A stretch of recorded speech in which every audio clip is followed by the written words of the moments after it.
Hello everybody, welcome to this video. It's a really interesting video actually, because today was the day that I was supposed to run my first ultra marathon.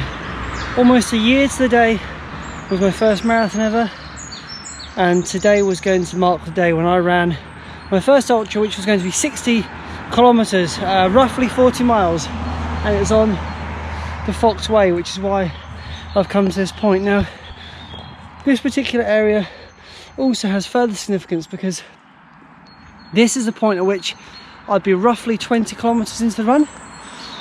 It's the same point in which my family were due to wait in this car park here and would have seen me and would have provided me with anything I might have needed at that point. Now, if I can just take you back, when I signed up for this ultra marathon, I wasn't really aware of how much of the local area I would be exploring. I didn't know the trails all that well, and I didn't know really the opportunity that would provide me with for future training sessions. I've taken so much from the experience of getting myself prepared for this ultra marathon that it will serve me moving forward. And it's not just the time on legs, not just the fitness, it is the mental well-being as well, and it's being ready to tackle a challenge which I can't even really right now comprehend. It's such a long way for me to try and kind of compartmentalize and try to give myself some indication of what that would actually feel like, that it's still quite wild that I even signed up for it. Now, had it been today that I was doing the race, the temperature is pretty good actually. It's about 6-7 degrees right now, and it's 8 o'clock in the morning. So at this point, I probably would have been about an hour into the race. I'm assuming it was going to start at 7.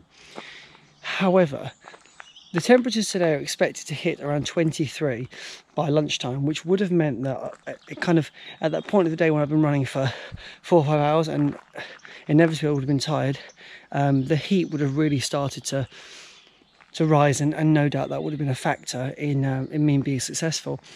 So yeah, I just kind of was running this morning, just reflecting on what it would have actually been like, because it's really, really interesting, isn't it, when you start to think about, you know, where you would have been at this point in time had things been different. But I don't really live my life like that. I live, you know, in the moment. Everything happens for a reason. I was due to be on holiday a couple of weeks ago. That didn't obviously happen either.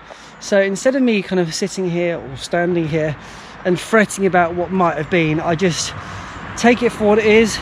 And actually, what I've been doing during this lockdown period has also been so rewarding, that actually I've gained something that would never ever have happened, because I would have been so focused on this race that I wouldn't have probably given the same amount of time, effort, energy and attention to those around me.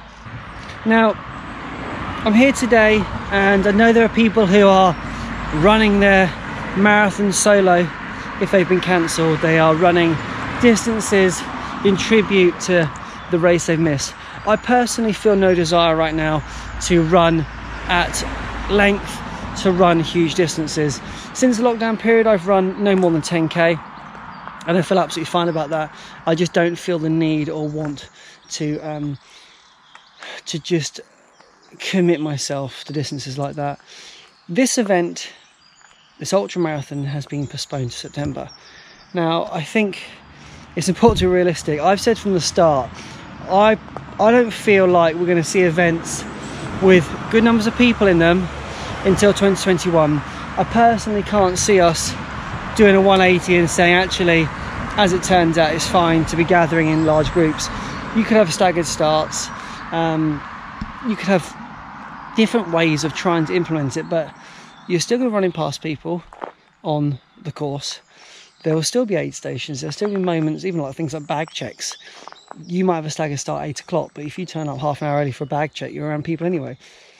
Obviously, that sounds relatively pessimistic, but I'm being more realistic, I think. So in terms of training, I'm just at the moment going out when I feel like I want to. I'm going out for well-being. I'm not going out for any other reason than that. I've done a little bit of speed work just for fun, but it's about me having fun. It's not about me feeling like I am fearful that I'm going to lose the fitness I've gained. I'm really not so focused on that at all now, and even if it does happen in September? Well, I'll do what I can when it's more concrete. But I thought I'd just kind of share with you today my thoughts and my feelings about all of this. I suppose for your information as well, it might be interesting to note what I had decided I was going to be wearing for the day. So assuming that the weather was like this, I was going to be wearing just kind of a race singlet and arm sleeves to start with. There was mandatory kit, which meant you had to carry additional layer, something like this, kind of a thin fleecy layer, and you had to carry a waterproof as well. Now they may have relaxed that near the time given the weather. There's no chance of rain today. There hasn't been any rain for the last week. It may well come in the next couple of days, but there was nothing forecast for today, so they may have relaxed the mandatory kit. But either way, I was more than prepared for the kind of the attire for the day. I was very comfortable with my nutrition. I was going to be using Spring Energy and some solid foods, and I was very comfortable with my hydration, water and tailwind. So I had myself in a perfect position to tackle this, and as I say, I was mentally prepared to take this challenge on and just do my very best. But it's not a problem because I've got the rest of my life to take part in these sort of challenges, and it's dare I say, it's selfish, or would be selfish of me, to push on right now and to do things which are unnecessary, to be running 20 miles, 26 miles, when right now the main focus should be, I think for everybody, and I'll put myself out there with this thought, I think people should be focusing on keeping safe, keeping healthy of course, but caring for those people around them, because you know, in putting yourself in a position of jeopardy, you're also putting others around you in that same position as well. So for me, I feel no need, as I mentioned earlier, to be running massive distances right now. I go out for well-being, I go out just to kind of get myself some fresh air, and that's where it stops for me. So yeah, a strange day. But as I say, I have been given an opportunity here in signing up for this race to find out about the local trails around me, to find out about where I can run, the routes I can do. Basically, I've got 40 miles now worth of trails that I can enjoy. It's also, I guess, worth noting, the reason why I've not been able to actually even access some of it is because it's on farmland or private land or kind of grasslands and fields, which two things have happened. First of all, a lot of them have now been shut because of the COVID-19, so you're not allowed to run through certain sections, which is totally fine. And the second thing is that, and you would have heard some of this if you watched my training, the mud we had before made it almost inaccessible. So as it was, I'd only explored 2/3 of the course because of the third. The rain that we had, if in the UK you'll know we had probably 6 weeks of rain, made it so difficult for me to access parts of the course, and I'd had to get a train or have to get a lift to different sections to run them. So 2/3 out of the ultramarathon I've explored, but I've got everything now loaded on my watch, everything on Strava, all the maps split into different sections, or what they call links, because it is actually this Foxway here. I'll just bring you back. This Foxway is actually a walking route as well, and you can kind of walk, stop up at pubs, hotels and do those sorts of things.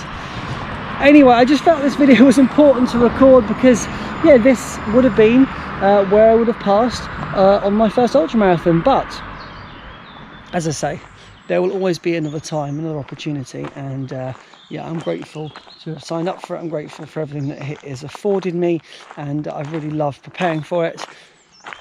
It will happen in the future, I'm sure. But until then, today I'm going to run probably 1/10 of that, about 6 kilometers. Right, bye for now, and yeah, I'll catch up with you soon. Over and out.